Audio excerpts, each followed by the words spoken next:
देखो, जब अन्य राज्यों में राजस्थान वालों को नहीं लिया जा रहा है तो राजस्थान में यदि उनको रोजगार मिलेगा तो अन्य राज्य में क्यों जाएंगे? ये समस्या का बेरोजगारी कम की जा सकती है, स्थानीय बेरोजगारों को ज्यादा ज्यादा मौका मिल सकता है, क्योंकि अधिकतर भर्तियों में बाहरी राज्य वाले लग रहे हैं और राजस्थान वालों को वहां लेने नहीं देते हैं, तो फिर आखिरकार बेरोजगार कहां जाएगा, कहां अपनी बात रखेगा? तो मैं सभी एमएलए से, सभी पार्टियों से मेरा निवेदन है कि इस मुद्दे में ध्यान दें और राजस्थान के बेरोजगारों को उनका हक दिलाए, क्योंकि यहाँ अधिकतर 50% से ज्यादा जो कोटा है उसमें बाहरी राज्य वाले नौकरी लग रहे हैं और वहां जाते हैं बोले आप बोलो मलयालम, आप तमिल आपको आनी चाहिए, उड़िया भाषा आपको आनी चाहिए, तो उड़िया भाषा हमें आती नहीं है, राजस्थानी भाषा को यहाँ राजस्थान में मान्यता है नहीं, तो राजस्थान का अभ्यर्थी क्या करे? इसलिए मेरा यही निवेदन है सभी एमएलए से, सरकार से, माननीय मुख्यमंत्री जी से, माननीय मुख्यमंत्री जी से मैं 11 अक्टूबर को मिला था, ये तमाम डॉक्यूमेंट अन्य राज्य की वो पॉलिसियां है, हम तथ्यात्मक में माननीय मुख्यमंत्री जी को सौंपा था, माननीय मुख्यमंत्री जी के कार्यालय से एक आदेश भी पारित हुआ था, परीक्षण के लिए कार्य विभाग को भेजा गया था, लेकिन कार्य विभाग के अधिकारी उसको दबा के बैठे, क्योंकि वो राजस्थान के नहीं, वो आईपीएस जो आईएएस अधिकारी वो बाहर के हैं, वो नहीं चाहते कि राजस्थान के अभ्यर्थियों को इसका फायदा हो, उस मामले को दबा दिया गया। लेकिन पुनः यह मामला जिससे मैं पूरी तरह सहमत हूं कि पलायन की जो समस्या होती है वो काफी हद तक इस एक कदम के बाद कंट्रोल में आ सकती है। मैं इस एक पॉइंट से तो आपसे पूरी तरह सहमत हूं पेन, लेकिन शरद जी अब मुझे आपको भी चर्चा में शामिल करना है। शरद जी देखिए, जब हम प्राइवेट सेक्टर की बात करते हैं तो वो कोई सिंगल डायमेंशन चीज नहीं है, वो मल्टी डायमेंशन चीज है, लेकिन अगर इसमें मैं एक्सपर्टीज वाले सेक्टर्स, जैसे मान लीजिए मैं आईटी की बात कर लूं, जो कंप्यूटर प्रोफेशनल्स 1000-2000 की संख्या में लाते हैं, या बहुत ज्यादा स्किल बेस्ड लोगों की बात कर लूं, तो क्या वो कंपनियां प्रदेश में आने से हिचकेंगी इस तरह के निर्णय के बाद, या वो इसे किस तरह से लेंगी?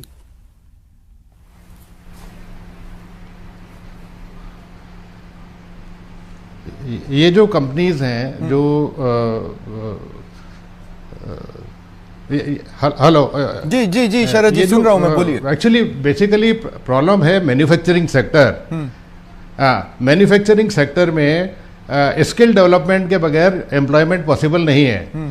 तो हर एक स्टेट में अलग अलग इंडस्ट्रीज ऑलरेडी डेवलप्ड हैं, जैसे आईटी इंडस्ट्री है, डेवलप्ड है बड़े बड़ी सिटीज़ में, बेंगलोर में और दिल्ली में वगैरह में, तो वो वहीं पर वो लोग जाएंगे, यहाँ के लोग भी वहीं पे एम्प्लॉयमेंट के लिए जाएंगे जहाँ पे उनको एम्प्लॉयमेंट मिलता है। और हमारे राजस्थान है तो जरूरी नहीं है कि हम आईटी यहाँ पर भी लेके आए। यहाँ पर जो ऑलरेडी जो इंडस्ट्री चल रही है उन्हीं के स्किल डेवलपमेंट हमें लोकल लेवल पे करना चाहिए। जो नए गाँव के जो लड़के होते हैं, आसपास के लड़के होते हैं, उन लोगों को हमको अपनी फैक्ट्रियों में स्किल डेवलपमेंट के लिए लाना चाहिए, जिससे आगे के लिए नहीं। लेकिन अगर हम राज्य में और राज्य की इकोनॉमी की बात करते हैं, शरद जी मुझे समझाइएगा, तो हम तो बाहर से निवेश आकर्षित करते हैं, हम तो चाहते हैं कि बाहर की कंपनियां प्रदेश में आए। मैं कह रहा हूं इस तरह के कदम से उनमें निराशा होगी या नहीं होगी?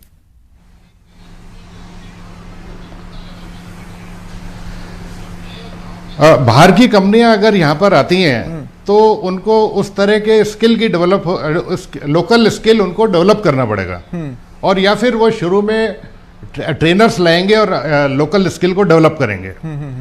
तो ट्रेनिंग बहुत जरूरी है। हम कोई भी इंडस्ट्री लाते हैं, कोई भी इंडस्ट्री यहाँ पे आती है, तो local availability of skill is very important. हाँ, तो फिर उन निजी कंपनियों के ऊपर एक एडिड रिस्पॉन्सिबिलिटी रहेगी, जिसका वो अगर निर्वहन करते हैं तो बहुत बढ़िया, नहीं करते हैं तो फिर उन्हें अपने आप को फिर से सोचना होगा मोटे तौर पर। शरद जी, हरीश जी मैं एक बार फिर आपके पास आ रहा हूं। हरीश जी, आपने जो लेटर लिखा उसमें आपने इस बात को मेंशन किया है कि राजस्थान के लाखों युवा बेरोजगारी की वजह से दर दर की ठोकरें खाने को मजबूर हो रहे हैं, वहीं अन्य प्रदेशों के लोग यहां आकर नौकरियां कर रहे हैं और हमारे प्रदेश के बेरोजगार युवकों का हक छिन रहे हैं। खास बात यह है कि इस तरह की बातें अमूमन रीजनल पार्टीज करती थी। पहली बार एक नेशनल पार्टी के किसी चेहरे ने यह माना है कि नहीं, रीजनल फैक्टर्स होते हैं और हमें रीजनल सोचना होगा, यानी हम पहले प्रदेश के बेरोजगारों का सोचे, उसके बाद दूसरे प्रदेशों का देखते बैठेंगे एक राष्ट्रीय पार्टी के तौर पर।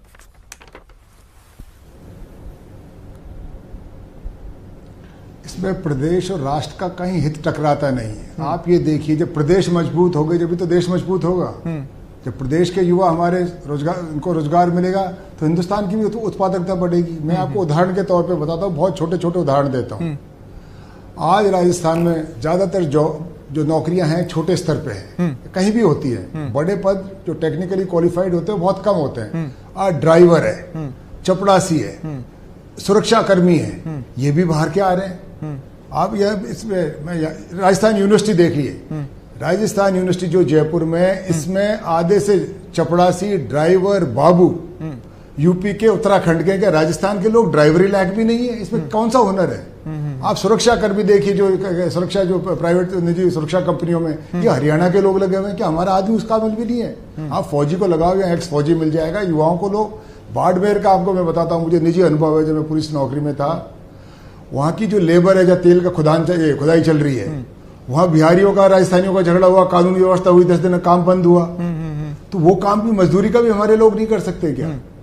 लोगों का हरीश जी, लेकिन आपने सुना होगा, अब जैसे उपेन है, वो बेरोजगार, राजस्थान बेरोजगार संघ के से रिलेट करते हैं, और आपने उनकी बात को सुना होगा, उनमें एक नाराजगी है कि अन्य प्रदेशों में हमारे साथ पार्शियलिटी होती है। क्या वही हम नहीं करने लगेंगे? सर, मैं रीजनलिज्म की बात नहीं कर रहा। मैं किस बात की मैं बात कर रहा हूं कि हमारे युवाओं में बढ़ती बेरोजगारी है, उसके क्या क्या समाधान है। या तो वो स्वरोजगार करे, या निजी व्यापार करे, या निजी क्षेत्र में नौकरी करे, या सरकारी क्षेत्र में। सरकारी क्षेत्र में नौकरियां कम होती जा रही है, रोजगार, स्वरोजगार बंद हो गया, तो हमारे युवाओं को नौकरी कहीं तो मिलेगी। बाहर में कह देते हैं आपको इस भाषा का ज्ञान होना चाहिए, बिहार में कोई मैथिली का ज्ञान होना चाहिए, बंगाल में बंगाली का, उड़ीसा में उड़िया का, तो हमारा जो युवा है कहाँ जाएगा? तो उसका राजस्थान सरकार के हाथ में, कोई गैर कानूनी बात नहीं है, किसी प्रदेश के खिलाफ नहीं है, हम सिर्फ हमारे युवाओं की बात कर रहे हैं। ठीक है। और हम यही तो कह रहे हैं, 50,000 तक की जिसमें सीलिंग है, जो ज्यादा टेक्निकल जॉब्स है, ज्यादा क्वालिफाइड है, उसमें बाहर के लीजिए ना आप। ठीक है। हाँ, देखिए, ये वो पॉइंट है उपेन जिस पर मैं आना चाहता था। देखिए, इसमें कोई शक नहीं है कि राजस्थान में प्रतिभाएं छुपी हुई हैं, लेकिन क्या स्किल्ड पर्संस भी इतनी बड़ी तादाद में छिपे हुए हैं? देखिए, फिर मैं कह रहा हूं, मल्टीपल लेयर्स होंगे, जिसमें से कई लेयर्स के लिए तो राजस्थान में हर चीज मिल जाएगी, लेकिन और भी कई लेयर्स ऐसे बाकी रह जाएंगे जिसको भरने लायक पर्याप्त मानव संसाधन क्या राजस्थान दे पाएगा अगर हम फिक्स कर देते हैं तो?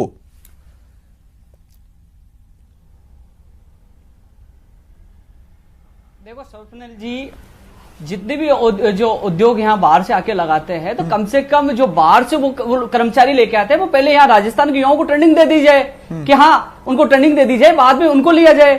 दूसरी बात, जो अभी एमएलए साहब कह रहे थे कि ड्राइवर की, चपरासी की, ये जो बता रहे हैं कि बाहर के लोग यहाँ जॉब कर रहे हैं, हम लगातार मांग कर रहे हैं, सुझाव है कि आप तहसील स्तर पर आप ट्रेनिंग सेंटर खोलिए कि राजस्थान का आपको ये अच्छा पुलिस प्रशासन द्वारा प्रमाणित जो अच्छा आपको कुक मिलेगा, आपको नर्सिंग कर्मी मिलेगा, आपको ड्राइवर मिलेगा। तहसील स्तर पर ट्रेनिंग सेंटर खोलिए, जिसको भी आवश्यकता होगी वो वहां से उस युवा को नौकरी देगा। तो इसमें स्वरोजगार के साथ साथ जो बाहरी राज्यों का कोटा वाला जो मामला हम लगातार उठा रहे हैं, हम हवा में बात नहीं कर रहे हैं, ये सारे एविडेंस है, तथ्य हैं, लगातार आवाज। फिर मैं एक्सट्रीम स्किल्स पर अगर बातचीत करूं, जैसे देखिए, अब बेरोजगारों की एक समस्या है, जैसे कंप्यूटर लैब्स का होना, लेकिन कंप्यूटर टीचर्स के पद पर कंप्यूटर विशेषज्ञ टीचर्स का ना होना, ये एक बड़ी समस्या है राजस्थान में। ठीक है, मैं ये कहना चाहता हूं कि वो कंप्यूटर टीच कर सकते हैं, लेकिन क्या वो किसी सॉफ्टवेयर डेवलपिंग कंपनी में बैठकर विगरसली 2 से 3 साल 4 साल नए नए आइडियाज डेवलप कर पाएंगे? क्या इस लेवल पर भी मानव संसाधन मौजूद है पर्याप्त संख्या में?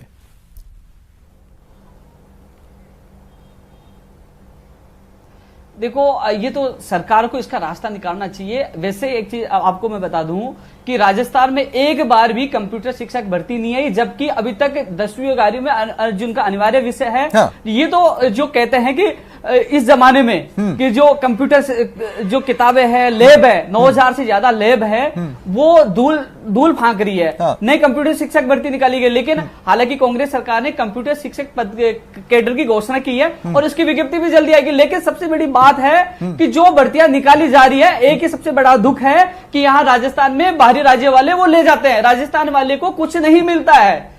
एमएलए साहब के साथ साथ पूरी सरकार को हमने बार बार निवेदन किया, एक बार पुनः निवेदन करता हूं, और आपके चैनल के माध्यम से पहले भी यह मुद्दा उठा था कि राजस्थान में बाहरी राज्यों का कोटा कम हो।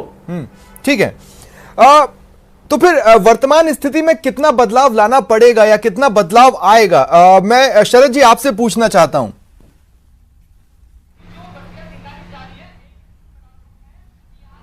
वर्तमान स्थिति में जो तभी बदलाव आ सकता है जब डिमांड एंड सप्लाई पे काफ़ी कुछ हद तक डिपेंड करता है। हाँ।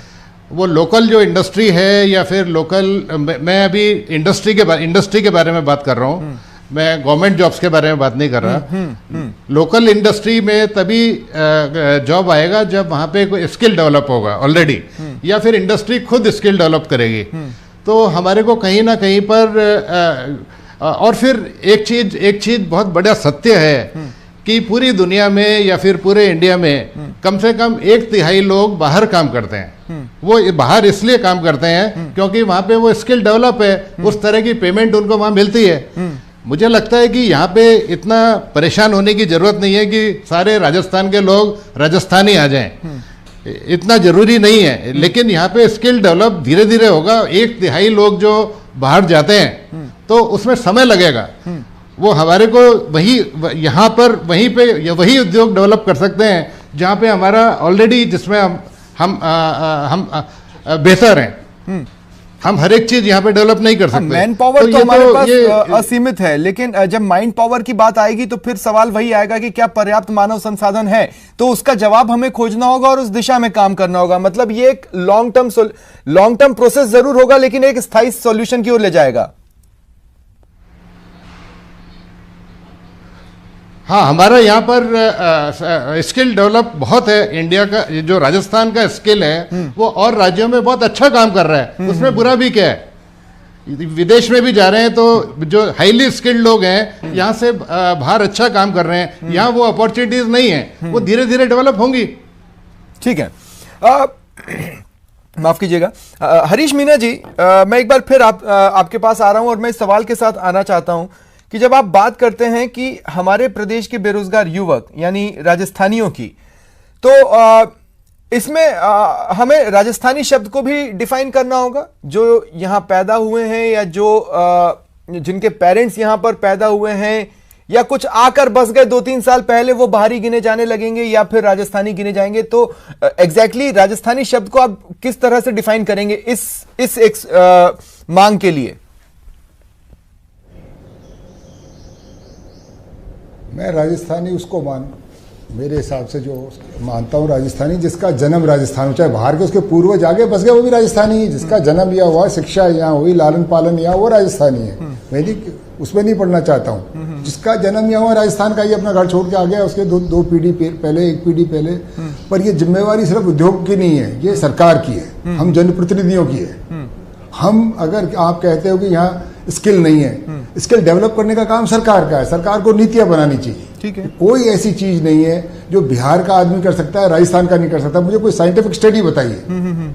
हम क्या मेंटली इन्फीरियर है, फिजिकली इन्फीरियर है? मैं पुलिस विभाग में जब नौकरी करता था, पुलिस विभाग में मैंने देखा जो कांस्टेबल होता है वो क्लास 4 का जॉब होता है, सबसे नीचा पद है। उसमें 10 से 12% बाहर के लोग नौकरी करते थे। तो जब मैं डीजी बना, मुझे बड़ा विचित्र लगा ये कि राजस्थान का आदमी सिपाही बनने लायक भी नहीं है क्या? ऐसे यहाँ के जो भी रहे होंगे कारण, राजनीतिक कारण रहे होंगे, प्रशासनिक कारण, उनके बारे में मैं नहीं पढ़ना चाहता। मैंने कहा भाई इंटरव्यू खत्म करिए और आप स्थानीय लोगों को दीजिए इंटरव्यू। ठीक है, आप एक्स को दीजिए, वाई को दीजिए, जेड को। मैं ये मानने को बिल्कुल तैयार हूँ। और जब मेरे टाइम में जब भर्ती हुई, पहली भर्ती हमने 12,000 की करी, 1% से नीचे आ गया था बाहर वालों का नंबर। हमने किसी के साथ अन्याय नहीं किया, पर हमने स्थानीय आदमी को मौका दिया। ये बहुत एक सरकार, बेसिकली सरकार को, जो भी निर्वाचित सरकार है, कांग्रेस की हो, बीजेपी की हो, दोनों को अपना फर्ज अदा करना पड़ेगा। कमियां कई सरकारों में रही है, उनकी इच्छा शक्ति में तो एक बात जो अधिकारी चाहता हूं, जब आप ये बोलते हैं कि अन्य प्रदेशों के लोग यहां आकर नौकरियां कर रहे हैं और हमारे प्रदेश के बेरोजगार युवकों का हक छीन रहे हैं, तो क्या कोई डेटा अवेलेबल है आपके पास ऐसा जो आप बता सकें कि यहाँ प्राइवेट जॉब्स में इतने % तो बाहरी हैं और इतने ही राजस्थानी हैं? ऐसा कोई डेटा, कम्युलेटिव स्टडी? मैं बिल्कुल आपको बता सकता हूं, आप ये जरा देख लीजिए। यहाँ कोई भी उद्योग है, बाहर के लोगों को क्यों लगाते हैं? इसलिए नहीं कि वो ज्यादा कार्यकुशल होते हैं, उनको इसलिए लगाते हैं कि वो ठेकेदार के मार्फत आते हैं, वो संगठित नहीं होते, आप उनका शोषण कर सकते हो आसानी से। स्थानीय आदमी है, संगठित होगा, 2 आदमियों का मिलने वाला होगा, अपना अधिकार मांगेगा।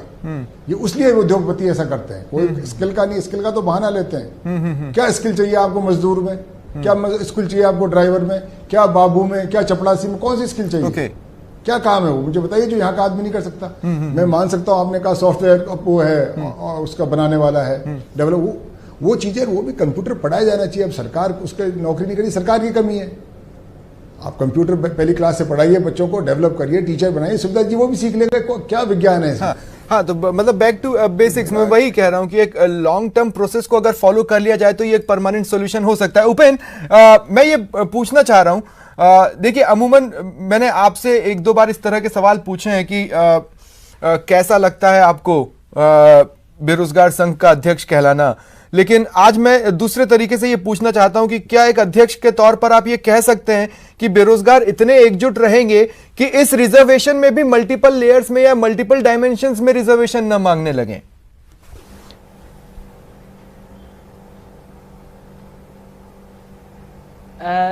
इस रिजर्वेशन की जो बात कर रहे हो, हाँ। अन्य राज्य आप देख रहे हो कि अन्य राज्य इतने अलर्ट हो चुके हैं कि धीरे धीरे हरियाणा ने तो राजनीतिक मुद्दा बनाया था, भारतीय जनता पार्टी ने घोषणा पत्र में भी डाला था, और धीरे धीरे अन्य राज्यों में राजनीतिक पार्टियां मुद्दा बनाकर घोषणा पत्र में डाले कि हमारे स्थानीय लोगों को इतनी नौकरियां देंगे, 75% 80% ये। तो क्या हमारे जो यहाँ की सरकार, हमारी सरकार को, राजनीतिक पार्टियों को प्रदेश के बेरोजगारों के हित में सोचना क्या गलत है क्या?